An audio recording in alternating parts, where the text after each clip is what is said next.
The Watership Down podcast is intended for listeners who are familiar with the plot. There will be spoilers.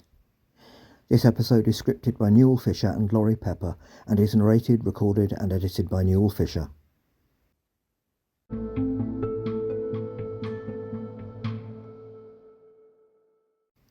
Hello, and welcome to the Watership Down Podcast, episode 211, in which we will be going through Chapter 2 of the graphic novel, The Chief Rabbit.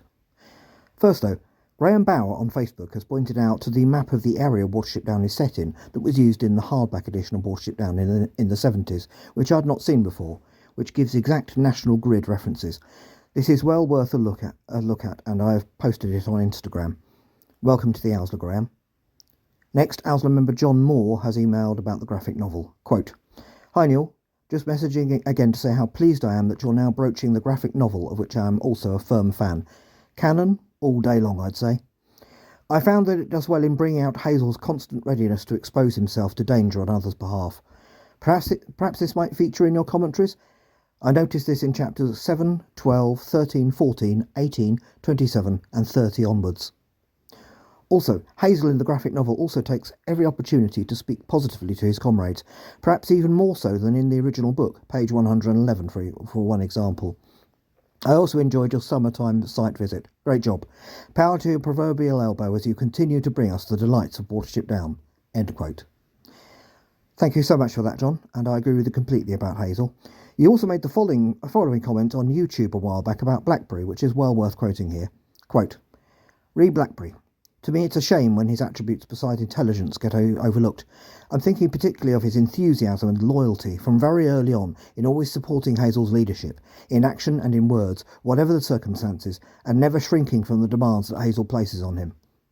He also has humility alongside his cleverness, is physically capable, as shown by Hazel's picking him alongside Dandelion for the dog mission, and has a lighter side to him, which comes out in the Great River chapter. Unlike Hazel, Chreru and Thlaeli, Blackberry never receives the Ra epithet.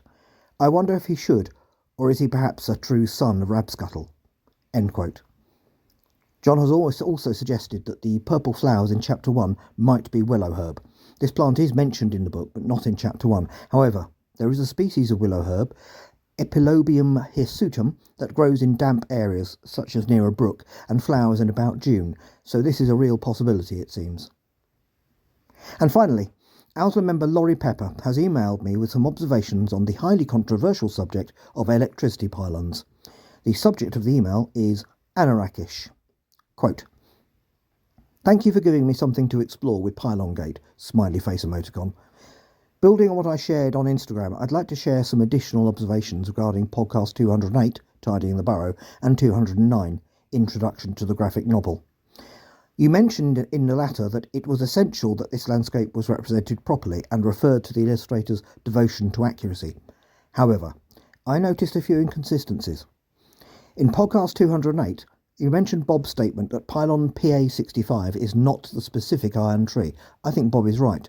Rather than depicting the actual landscape, the graphic novel illustrations seem based on the assumption that PA65 is the iron tree. I will clarify why I think this is the case. Comparing the graphic novel illustrations with the photo on the Iron Tree page on watershipdownonline.co.uk and the map of the pylon line, they don't seem to match. On page 100 of the graphic novel, the text says, "We have to cross the field with the iron trees." However, the illustrations show only a single pylon in a single field, not multiple pylons in one field. The illustrations seem to emphasise the single pylon in the field at the foot of the down. The Aldo Galli illustration in the Watership Down Illustrated Edition, Chapter 47, The Sky Suspended, appears closer to reality, as seen in the aerial photo on the Iron Tree page. In contrast, other iron trees in the graphic novel are always shown separated by hedgerows and never depicted in one field. Finally, the French edition of the graphic novel adds another layer of complexity. Its map and legend differ from the English version. The English map lists 14 locations, while the French one lists 15, the added item being l'arbre fer, the iron tree, exactly at the location of PA65. The legend even makes a separate reference to the high voltage line, so the addition of l'arbre fer does not seem to be a mistake or a translation issue, but rather a deliberate effort to mark the iron tree. End quote. Thank you for those observations, Lauri. I have to admit to always having adhered to the single iron tree theory myself until I walked the landscape in question and then corresponded with Bob Krotman. This is the idea that the rabbits only interact with one iron tree in the story, that being PA65, the one nearest to the end of Nuthanger Lane. I cannot comment on the Aldo Galli illustrated edition, as shamefully I don't own a copy. However, my theory on this is that although the iron tree, or trees, are an unavoidable part of the plot, the publishers of the graphic novel decided they did not want them to be overemphasised, as this would diminish the beauty of the English countryside in the minds of many readers from other countries. This is why the iron tree is missing from the frontispiece, and why you never see a picture of more than one of them in the field at the foot of Watership Down. But that's only a theory. Joe Sutphin has said he will mention the frontispiece to the publishers, so we may also get his comments on this.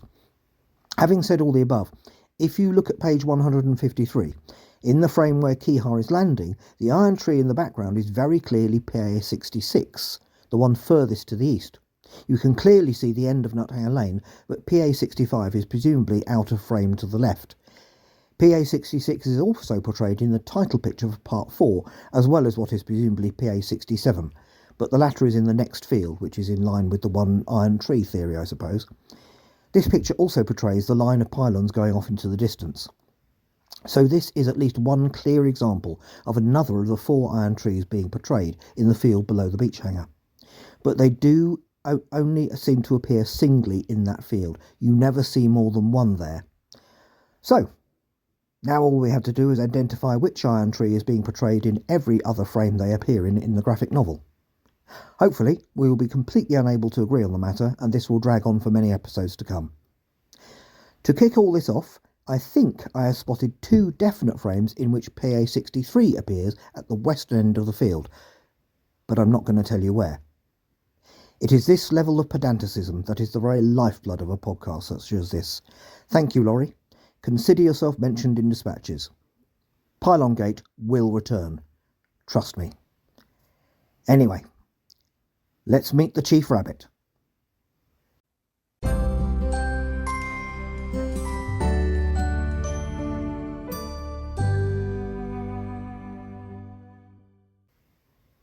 The Graphic Novel, Chapter 2, The Chief Rabbit. Chapter 2 of the graphic novel has 5 pages and covers Chapter 2 of the original novel, which takes up 9 pages, and it has the same name as that chapter. This is therefore the first proper example of the plot being compressed, remembering that the original novel has 51 chapters, including the epilogue, and the graphic novel has 34. The actual story in the original novel takes up 431 pages in my Kindle edition, whereas in the graphic novel it takes up 378.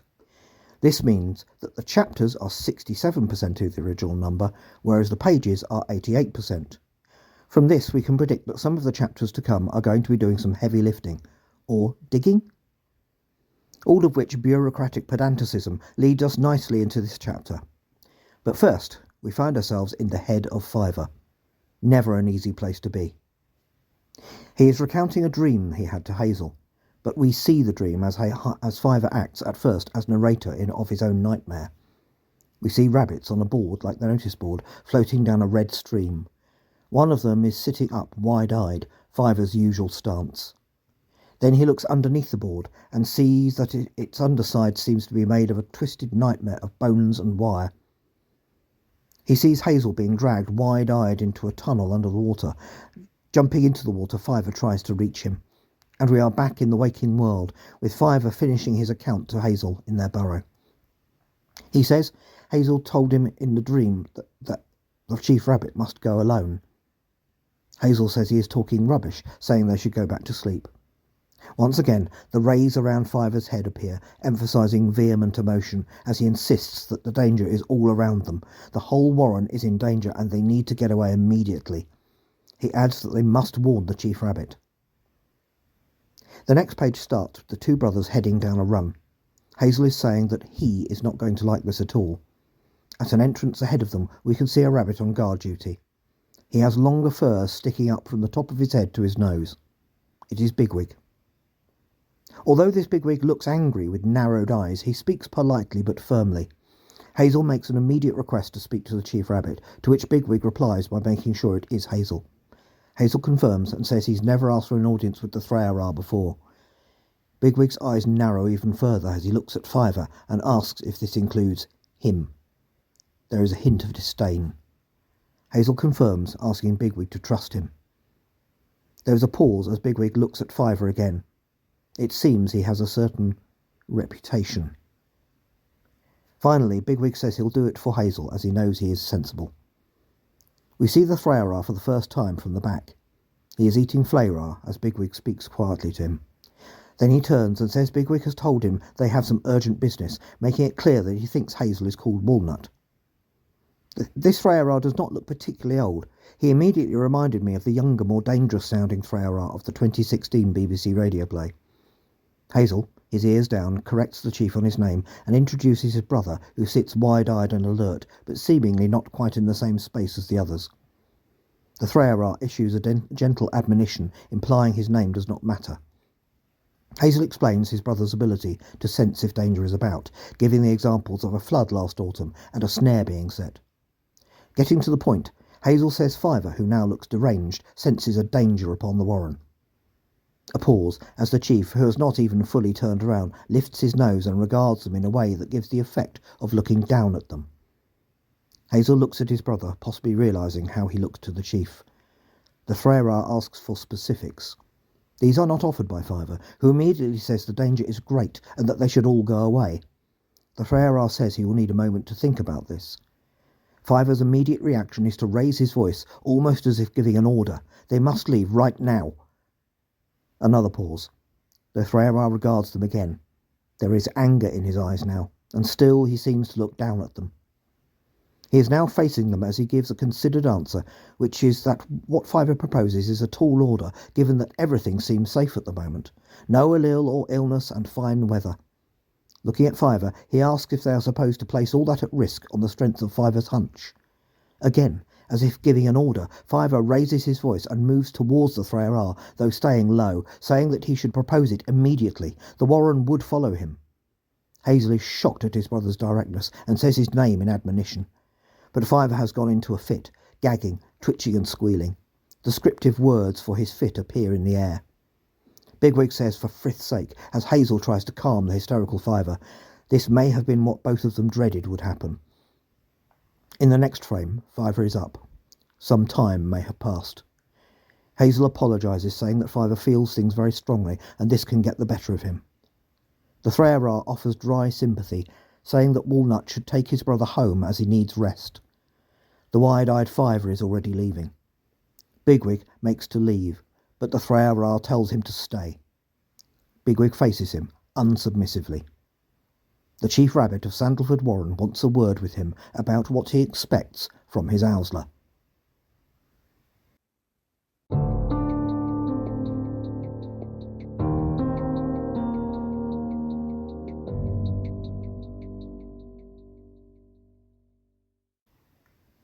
Comparison with the book. This chapter opens with Fiver narrating his dream while we see it. In the original, the board he is floating on is covered in straight lines like writing until Fiver looks down and sees it is made of bones and wire. Here, the board seems innocuous on its upper side, but our underwater view of Fiver reveals its true horrific nature on its underside. Here, Fiver seems a lot calmer after his nightmares than the original suggests. We do not see him waking up agitated. We do not get to learn the background of the Thrayara before the brothers meet him. Here his toughness seems more immediately obvious perhaps. As I said, I couldn't help being reminded of the younger Thrayara of the 2016 BBC radio play. His admonition to Hazel for correcting him is more overt than in the book, and his conversation with Fiver is more summarised. Fiver, interestingly, is far more assertive than in the original, practically giving the Thrayara orders. But of course, it does no good, and Hazel and Fiver leave. In the book, we hear Bigwig just responding to the Thrayara as his head is bitten off. In the 1978 film, we hear what the Thrayara is saying to him, as he adds that Hazel and Fiver had better be watched. In the 1984 radio play, we just hear the Thrayara saying he wants a word with Bigwig. The Thrayara doesn't appear in the 1999 TV series at all. In the 2002 radio play, after asking for a word in his floppy, we hear the full dressing down, including a threat to expel him from the warren. In the 2016 radio play, we are back to just hearing the Thrower say he has something to say to Bigwig, and it doesn't sound good. In the Netflix series, the Thrower lets loose loudly at Bigwig before Hazel and Fiver have even properly left the burrow. Here, in the graphic novel, he calmly asks Bigwig to stay and says he is going to have a word with him about what he expects from his Owsla. It could easily be the start of the conversation that Hazel and Fiver only hear Bigwig's yes sirs and no sirs from in the original. In any case, they know they have failed to persuade their Chief Rabbit of the impending danger.